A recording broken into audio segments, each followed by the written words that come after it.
A pergunta que mais me fazem nas redes sociais é: Bernardo, já estamos no fundo de mercado? Quando vai acabar esse bear market? Cripto tá bom para comprar? calma que nesse vídeo eu vou te mostrar como identificar um fundo de mercado e qual a minha opinião para o cenário atual das criptomoedas. Uma das coisas mais importantes que a gente precisa acompanhar para responder essa pergunta é a situação macroeconômica no mundo. Acredito que vocês já saibam, falo isso em todo vídeo meu, mas eu sou certificado pelo CFA e tenho uma bagagem boa no mercado tradicional. Então eu simplesmente não consigo falar de qualquer tipo de investimento sem ao menos tocar no assunto macro. Se a gente analisar o ano de 2022 em específico, o Bitcoin se comportou de uma maneira muito interessante. Primeiro, ele está fortemente correlacionado com a Nasdaq, que é a bolsa de tecnologia nos Estados Unidos. Segundo, ele está negativamente correlacionado com o dólar, ou seja, se a bolsa americana sobe, o Bitcoin tende a subir, se o dólar sobe, o Bitcoin tende a cair. Esses dois gráficos vão exemplificar essas correlações. Na esquerda temos o par Bitcoin e Nasdaq e na direita Bitcoin e DXY. Lembrando que isso não é uma regra. Eu costumo falar que a história não se repete, mas rima. Então olhar como o dólar e a Nasdaq estão se comportando não vai nos dizer exatamente o que vai acontecer com as criptos, mas pode nos dar uma ótima sinalização. Se a gente pegar o contexto global atual para dar uma analisada, nós temos a guerra entre a Ucrânia e a Rússia, criando um clima de tensão na Europa, causando um desbalanceamento econômico que estagna o bloco, sem contar no risco nuclear. E em momentos de tensão como esse, é muito comum que os investidores migrem dos ativos de risco para ativos e moedas mais seguros. Além disso, a inflação e os juros altos criam um cenário hawkish, fazendo com que os investidores também tirem dinheiro de ativos de risco. Por fim, o ano de 2022 está sendo péssimo para as commodities, o que, historicamente, é um indicativo de recessão global, que também incentiva o movimento de recursos de ativos de risco para as reservas de valor. Inclusive, a gente fez um vídeo falando sobre a teoria do milkshake do dólar, que fala mais sobre os dados macro com um pouco mais de detalhes. Junto do macro, temos que olhar também os dados on-chain. Esses são dois dos principais fatores que podem nos dizer quais são as perspectivas das criptos daqui para frente. Não sai do vídeo ainda porque no final eu vou te contar como você pode aproveitar esses momentos de baixa e ainda assim ganhar dinheiro com cripto. Entrando nos dados on-chain, separei alguns gráficos para embasar meus argumentos. O primeiro gráfico vai nos mostrar a semelhança do bear market atual com o bear market dos ciclos anteriores. O gráfico pode parecer um pouco confuso, mas vamos analisar cada elemento separadamente. A linha preta representa o preço do Bitcoin e ele vai ser utilizado como referência na análise. A linha laranja mostra o Realized Price. Esse indicador representa a soma do preço de que cada Bitcoin foi comprado dividido pela quantidade de Bitcoin em circulação. Na prática, é o preço médio de compra de todos os Bitcoins em circulação. E o preço realizado do Bitcoin é importante porque mostra o resultado econômico do mercado em um nível geral.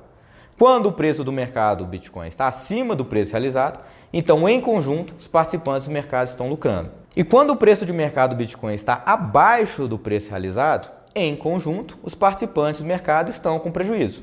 E assim como nos bear markets anteriores, o atual nos mostra um realized price menor que o preço atual do Bitcoin, sinalizando que os atuais detentores estão segurando seus tokens mesmo com prejuízo. Já a linha roxa é o delta price, que nada mais é do que a diferença entre o realized price e a média histórica de preço. Esse valor sempre foi considerado um ponto de sinalização de fundo de mercado. Apesar de estarmos próximo a ele, ainda temos que cair um pouco mais para, de fato, atingir o seu nível atual.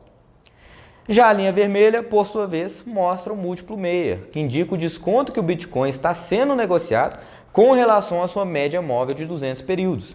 Esse indicador se mostrou historicamente outro suporte relevante. Em junho desse ano, por exemplo, o múltiplo meia atingiu 0,6, que implica que o Bitcoin estava sendo negociado 40% abaixo de sua média móvel. Considerando toda a história do Bitcoin, tivemos apenas 13 dias em que o seu valor foi negociado abaixo do Realized Price, média móvel de 200 e do Delta Price simultaneamente. E essas datas estão marcadas com a barra verde no gráfico. Já esse outro gráfico mostra para a gente o Accumulation Trend Score, que de forma resumida mostra o comportamento das grandes carteiras, seja de acumulação ou realização. Os períodos escuros são os momentos em que essas grandes carteiras estão comprando e os períodos mais claros realizando. A gente pode ver uma história sendo contada nesse momento mais recente no gráfico. O primeiro círculo verde mostra o Bitcoin na faixa dos 31 mil dólares. Nessa faixa de preço, os investidores grandes começaram a entrar em fase de acumulação e mesmo com o token caindo para a faixa dos 19 mil, que está sendo representado pelo segundo círculo verde, essa intenção de acumulação continuava. Por conta dessa pressão compradora, o token pampou ali para os 24 mil, que está sendo representado pelo círculo vermelho.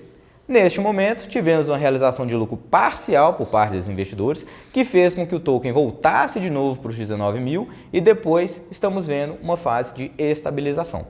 É impossível dizer quanto tempo essa fase de estabilização vai durar, mas para que tenhamos novamente um movimento de alta significativo, temos que ver a tendência mudando para um novo período de acumulação dos grandes holders.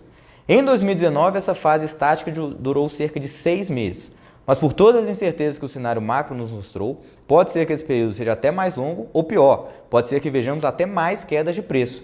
Eu, por exemplo, não descarto a possibilidade de vermos o Bitcoin testando novamente os 14 mil dólares. Mas e aí? Difícil fazer uma conclusão sobre o futuro das criptos, né? No longo prazo, eu vejo que não temos alternativa. A tecnologia é muito forte e todo dia aparecem mais aplicações que fazem sentido e geram valor. Sou muito fã e acredito muito numa alocação de portfólio diversificada e com bom gerenciamento de risco. Lembrando que quando falamos de longo prazo, o momento atual acaba se tornando pouco relevante. Já no curto prazo, eu vejo que temos um cenário bem desafiador. Na minha opinião, o ciclo do bear market vai passar quando tivermos tanto dados on-chain quanto o cenário macro apontando para o mesmo lado. Eu gosto muito dessa faixa de preço que estamos agora e acho que os protocolos estão baratos, mas é impossível prever mais por quanto tempo eles vão continuar assim. Lá no início do vídeo eu te falei que mesmo com o mercado morno temos ótimas oportunidades de ganhar dinheiro, mas é claro que não são tão fáceis de se encontrar. Eu particularmente gosto muito de tentar encontrar oportunidades de airdrops, yield farming, staking, e eu vou deixar na descrição do vídeo o link do BG Crypto Pro, que é uma comunidade que a gente criou justamente para tentar passar para vocês essas oportunidades que nem sempre são óbvias. E pessoal, é clichê, mas eu tenho que falar, são nesses momentos de bear market que são geradas as melhores oportunidades. A resiliência e o estudo são os pilares mais importantes para ter sucesso no longo prazo. Por conta disso, já disponibilizo esse vídeo para vocês entenderem mais a situação do dólar que impacta diretamente nosso mercado cripto.